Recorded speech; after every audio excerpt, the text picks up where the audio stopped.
Range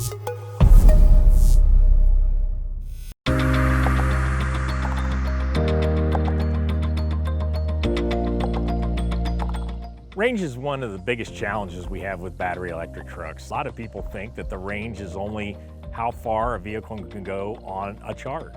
And what we're actually seeing is multiple charges or en route charging or return to base charging within the driver's hours of service. So some of these bigger trucks have limits for 11 hours of driving by the driver.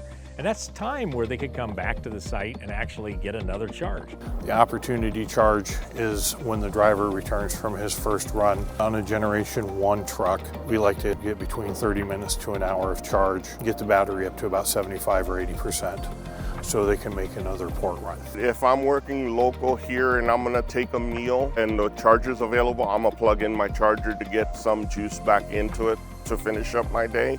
A lot of the drivers really like the truck technology. They're really comfortable driving it, and they're really getting more comfortable with bringing it back with a state of charge that makes them feel good about their routes.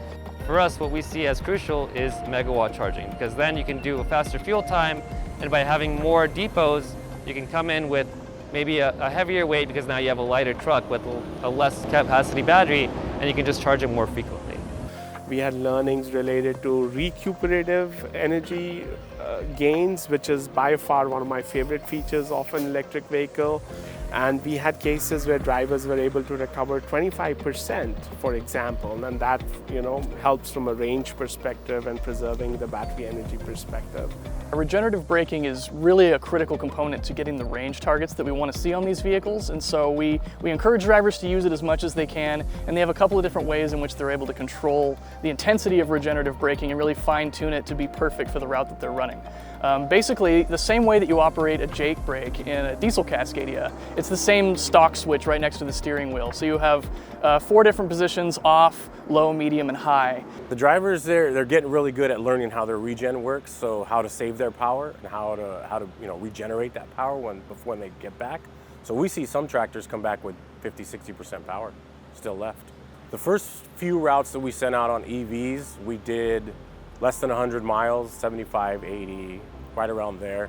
Then the second set was another 2 routes. We went up to 150 miles, and now we're up to a little less than 200. We know the capacity is around 230, so we're trying to push that just to see how far we can get with a few routes that are going to be around 200, 210. Diesel-powered trucks, whether they're medium duty or heavy duty, have improved their mile per gallon and their ton mile per gallon significantly over the last couple of decades. That experience and knowledge and applicability of those technologies is really helping these electric vehicles. Things like light weighting, tires, aerodynamics. The aerodynamics of this is definitely intentional. So when you look at the aero cap on the front, the side skirting around the sides, those are all things that were optimally designed to make sure that this fuel-efficient vehicle delivers the maximum range for Pepsi and Frito-Lay. As technologies improve and allow us longer ranges, it's going to allow us to implement more electric vehicles to serve our customers. We've got confidence reports on all of those technologies that really help not only diesel trucks save fuel, but these electric trucks extend range.